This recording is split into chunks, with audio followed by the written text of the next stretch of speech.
Hello Libra, welcome to the Plaid Sheep Oracle. Your reading is, well, it's trippy.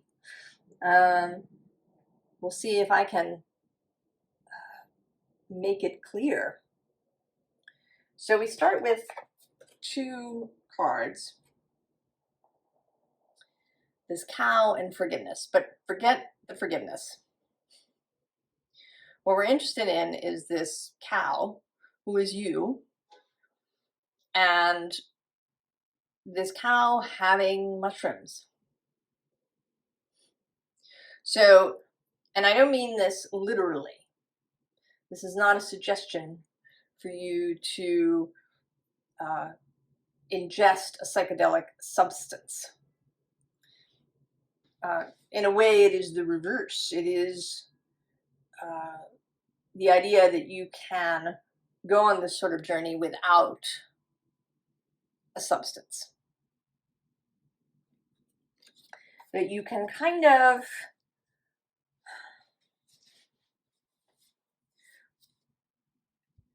enter a bit of an altered state and then walk around in it. You know, as if somebody hypnotized you, right? That's a thing that happens in movies and TV shows, right? Someone gets hypnotized and, they go off and behave in this whole new way while the hypnosis is still in effect. So this is about you allowing this psychedelic experience, this altered experience to happen to you.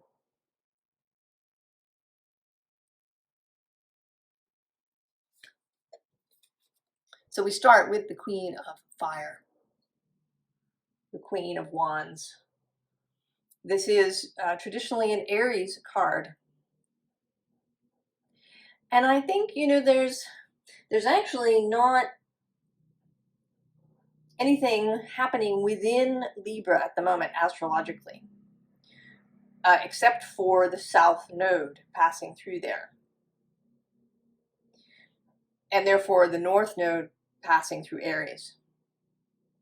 Now the other thing that is imminent is that Pluto on January 20th will leave Capricorn and move into Aquarius for about almost 7 months.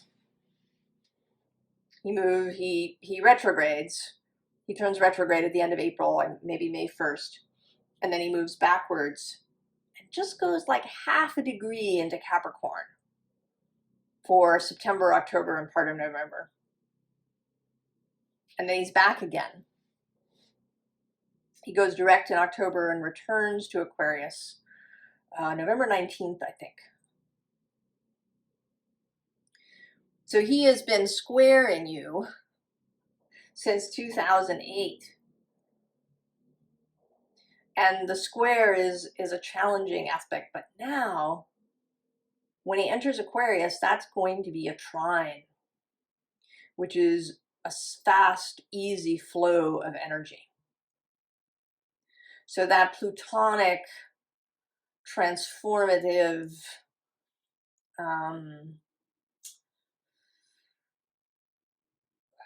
through a glass darkly kind of energy is now going to be flowing much more rapidly and easily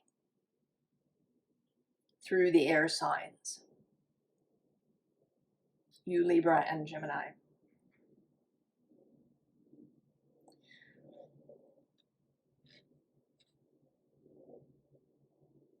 So there is that. And maybe that's a piece of it. Maybe there's something happening individually for you, either astrologically or in some other energetic way, that is going to allow for this new way of walking around. I think that this sort of extremity, because it is a little bit of extremity, is going to be temporary, but it's like going on a journey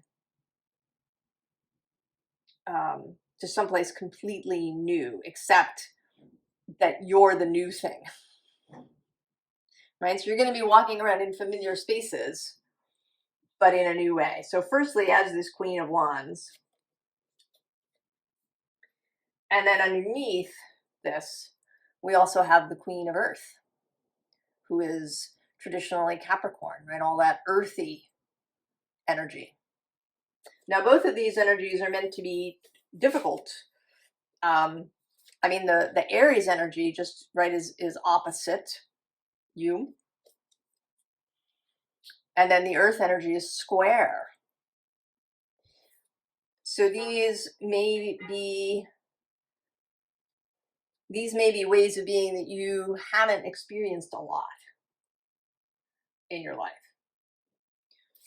And then maybe you have resisted, perhaps, because we do have this Four of Earth underneath the Queen of Fire.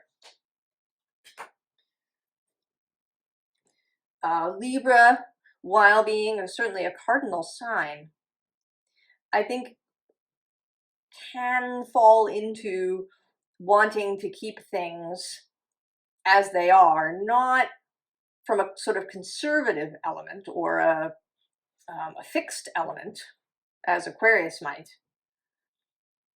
but from the desire to, right, when you reach harmony, you want to keep it there.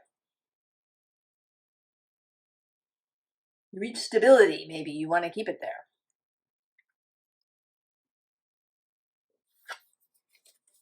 And so then we have this Seven of Fire, engaging with these energies. And not from a place of fear, right? She's very open there, right? Wings open, arms open, heart forward. She's not fearful of all of these dark figures. She is prepared to engage with, perhaps with criticism, with conflict, with just general contrariness.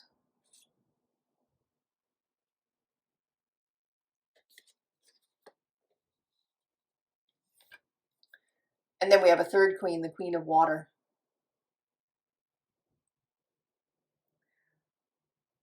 Related to Cancer. Deeply emotional, deeply feeling. Also, someone who expresses feeling. And although Libra is, right, is about relationships, which are certainly an emotional thing, I think there can be a tendency with Libra to intellectualize these things, to see them in mental idea terms rather than to really feel them. So that's new too. And so we have the Hanged Man. And you may have this feeling, if you allow this to occur, if you don't resist, you may feel like somebody's grabbed you by the ankle and is now flying you through the air. Challenged, uncomfortable, right? All the blood rushing to your head. Things moving by, perhaps really fast. Things looking upside down. And you not being in control. Control is decidedly a cardinal sign thing. All of the cardinal signs, from my perspective, really like to have control. So Aries, Cancer, Libra, Capricorn.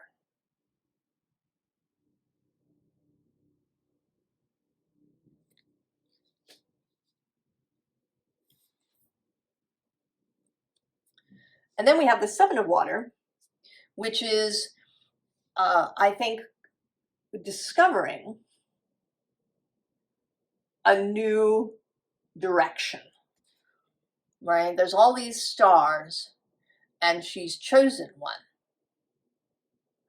But it is one that perhaps she hadn't thought about before. It hadn't occurred to her,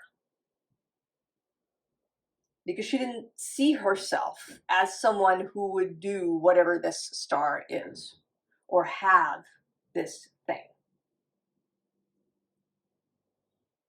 So the choosing of a new star, the choosing of a new focus, a new goal, a new set of values, a new set of beliefs,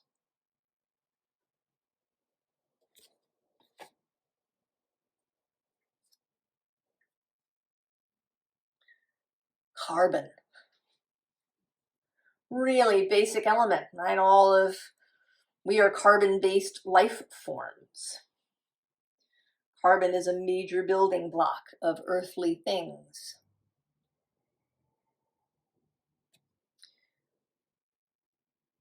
And perhaps, right, perhaps you've really been focused on, maybe on earthly things, on keeping, right, on keeping things in the air. Right, we talked about in your last reading about, right, the thing that's coming that isn't the way that you expect. And maybe this is part of it. Maybe this is some aspect of this thing that's arriving, or the unexpected nature of it. But the card that came out there was the Four of Fungi, the Four of Pentacles, right, which is here, Four of Earth. This, right, this carbon-based thing that you have been occupied with.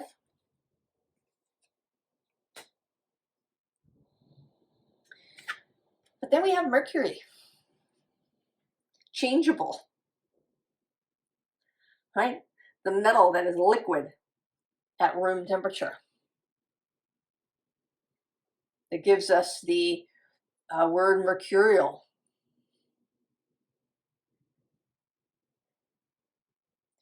That is highly associated with alchemy and magic.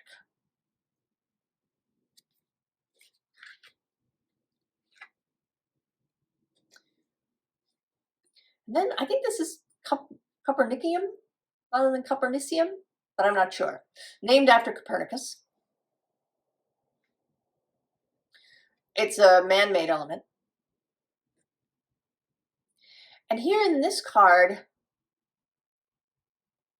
right, it's kind of pointing to, right, to a mathematical kind of idea, right? This is actually a Sudoku square.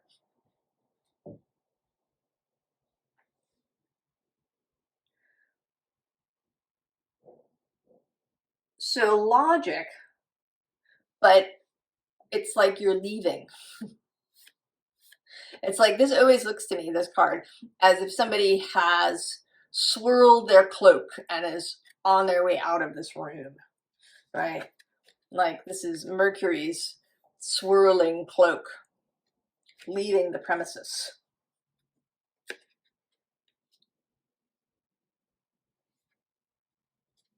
And here with this lithium, right, dropping one of the balls. So if you've been holding a lot of balls, juggling, keeping plates in the air, whatever your chosen metaphor is, you might need to drop some of them.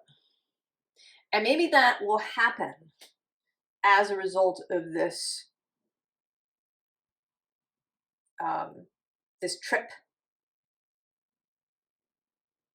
that you're going on.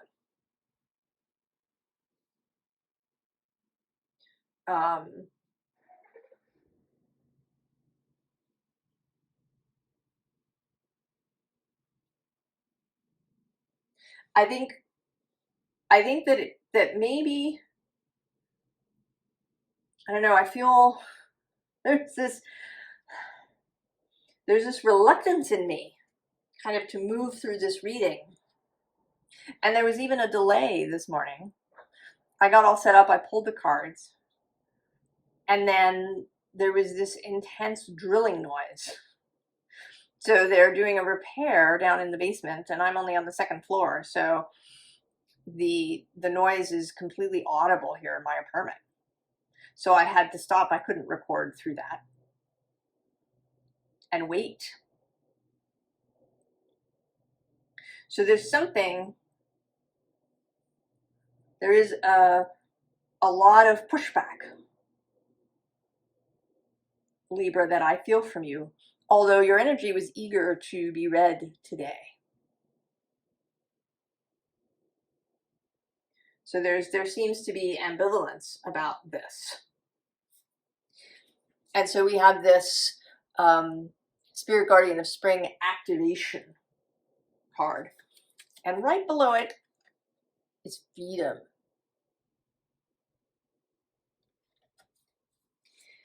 And I think that freedom, can be frightening. And that there's also something with the bottom of the deck. There's this purification card. And right next to it is this transmutation phoenix. So I have the sense that this is how you, not necessarily how you see yourself, but maybe your ideal of yourself. Maybe it's not even a conscious ideal, but this sense of purity, of etherealness, kind of being above it all. Yeah, that you have these wings and that you can just glide above it all. And that the idea of engaging in a trip like this, right? I mean, these two are very different characters.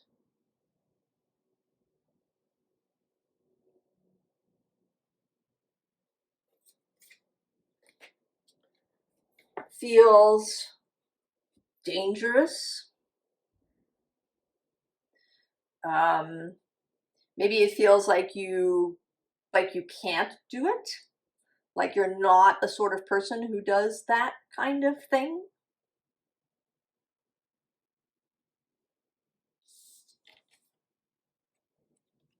But we get the wild rose fairy.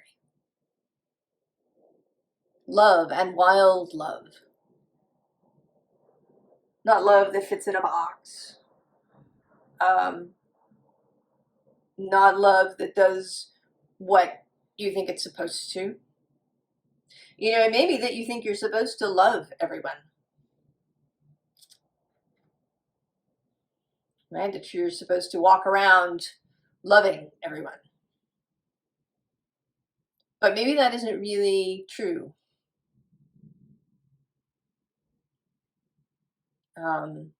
Maybe you can do loving things. You can exude loving energy. But you don't have to actually love everyone and everything. I mean, it's kind of a subtle thing. And it's tricky because we only have that one word, love. But you could sort of think of it as a little bit as the difference between perhaps loving someone and being in love with someone, right? There's a difference there. And maybe this is similar, right? Another step in a different direction.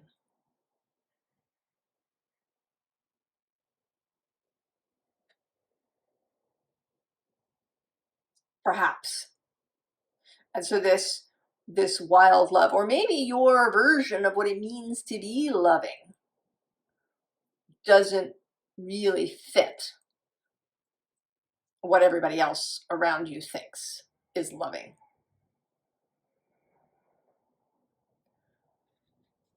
Right? I think the Vedic term is Kalyana Mitra.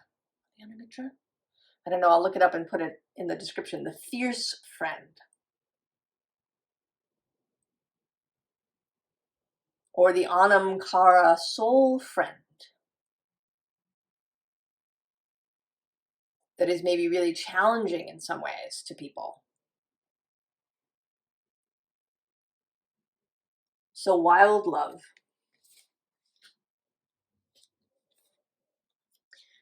And so here you are, Libra.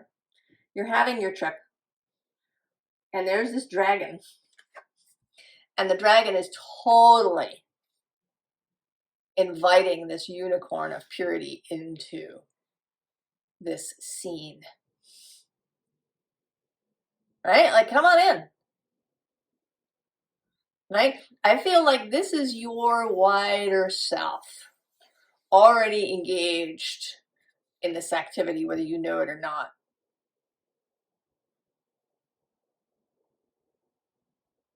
And your conscious self, the self that maybe has hung back,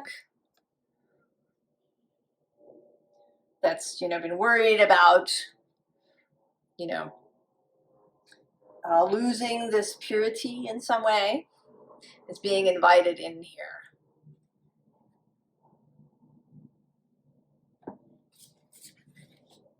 Into something that is more ambivalent. There's a lack of, purity implies certainty to me. To say, I believe that, now I have something that is pure means that I'm certain about its nature. That I'm certain about what I want, right? This is only what I want, right? The pure thing. But that isn't always, right? That isn't always useful. You could, say, take an apple and divide it up into all its, right, component parts and just take each one, which would be pure, right? Like the pure vitamin C. And that would not be the same as eating the whole apple.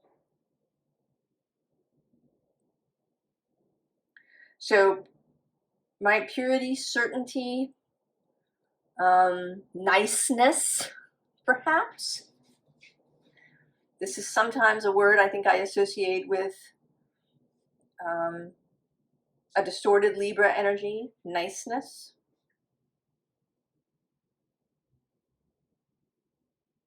Into a more ambivalent energy, a less certain energy.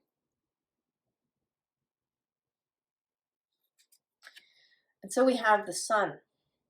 And it's this particular sun, which also includes this kind of funky black crow image. This is seeing, right? There's that big open eye. But it's kind of, right? It's not usual. It's a little funky. It's a little different. Right? There's both the sun and then the darkness of the crow.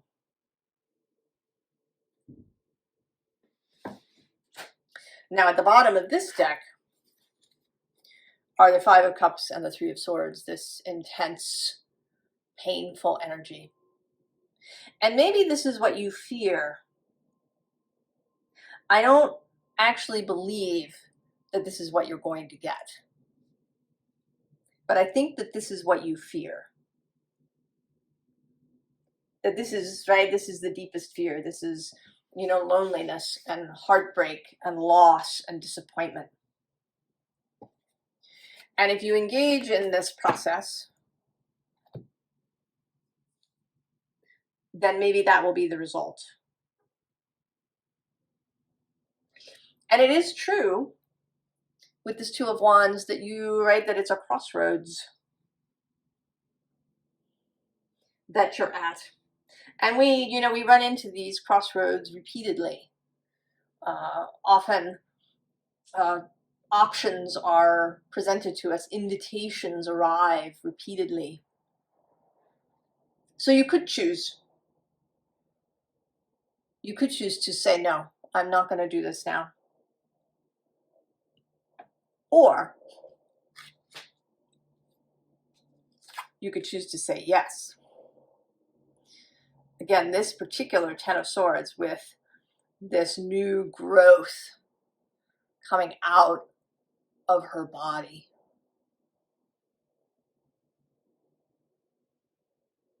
And this could be, right, there's probably discomfort in this process for her.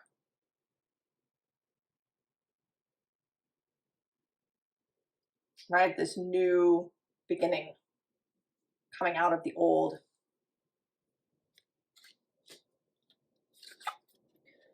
And then the Hierophant. And again, this particular Hierophant, where these keys of St. Peter are broken. The structure is broken.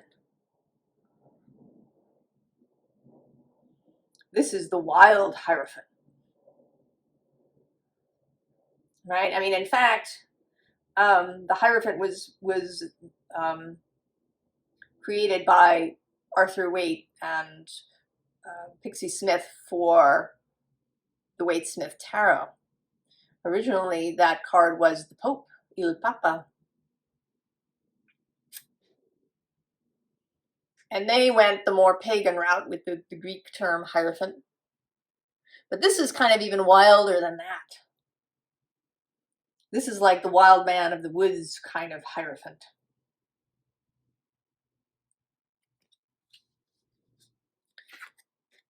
And that, of course, leads us to the Fool.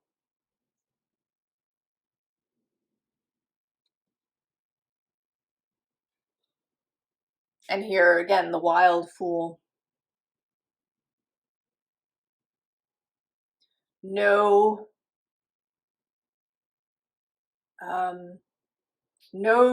restrictions of tradition.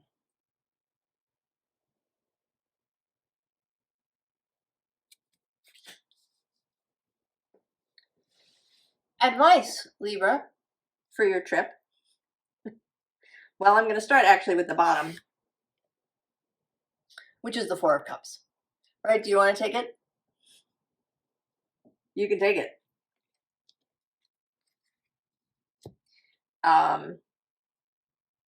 You know, it's interesting, and actually below this card is this Three of Swords, kind of lurking. So there is an acceptance that there can be heartache. That although I don't believe that it is the major effect, there is that risk. It is true. When you start moving through the world in a different way, there may be people who get freaked out, who don't like it, who find it challenging. So there may be, right, there may be difficulty. So there is an acceptance of that. And it's interesting to me today because this card is suddenly looking like these coins are falling and kind of swirling around in this image. Right, like taking what is seen as standard or traditional or just the way things are and moving it around.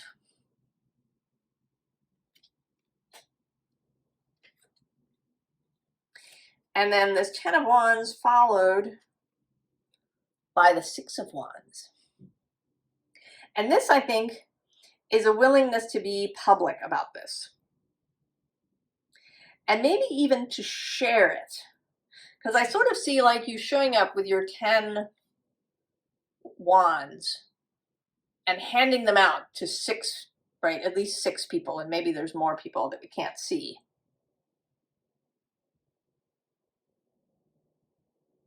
So there's a willingness to share this idea, to share yourself as this Queen of Fire,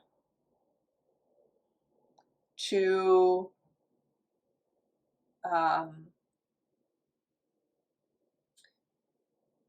and then to share what you learn afterwards.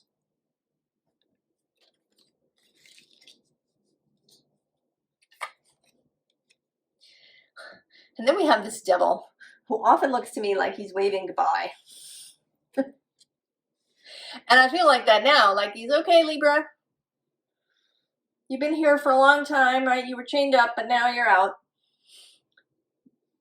I'll see ya. It was nice to have you. But you don't have to stay here.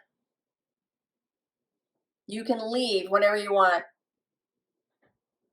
Right? You can ditch these chains whenever you want. Right? The devil's lesson.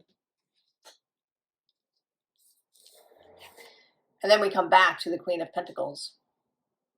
This time out on the surface and not at the bottom. So,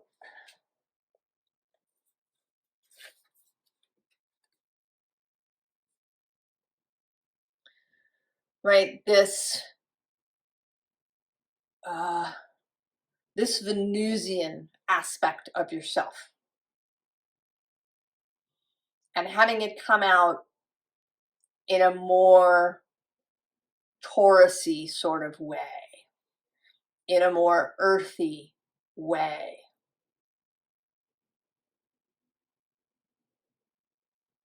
Allowing yourself to really embody things, to savor physical things.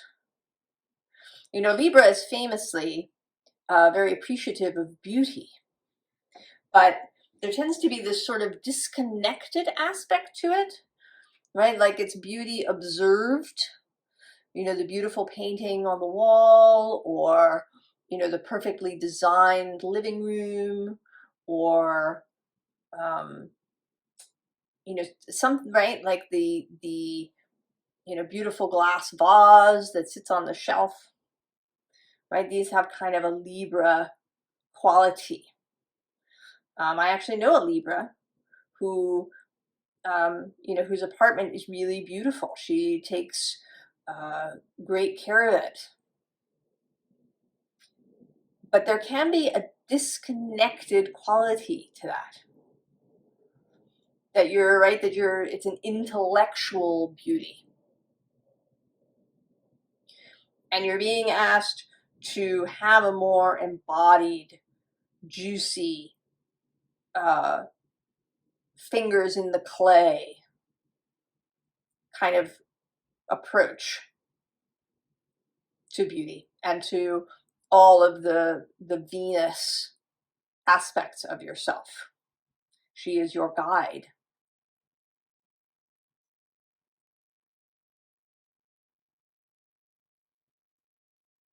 Now she's actually moving square, no, she's moving sextile to you now in Sagittarius.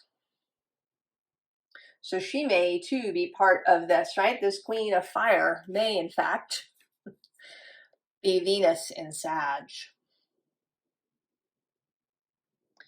She spent all that time in Leo, the sextile from the other direction. And now she's moving through Sag.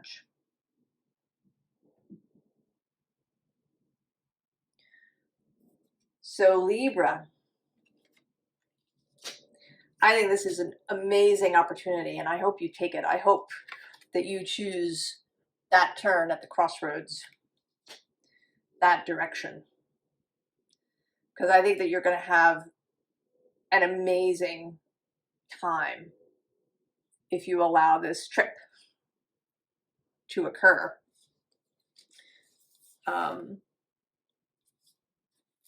So I'm actually going to read today's poem from A Year with Rilke. It's January 2nd. It's from Uncollected Poems, Lifting My Eyes. Lifting my eyes from the book, from the tightly sequenced lines to the full and perfect night. Oh, how like the stars my buried feelings break free, as if a bouquet of wildflowers has come untied. The upswing of the light ones, the bowing sway of the heavy ones, and the delicate ones' timid curve. Everywhere joy and relation, and nowhere grasping, world in abundance, and earth enough. I wish you all the very, very best, Libra, and I will see you next time. So long.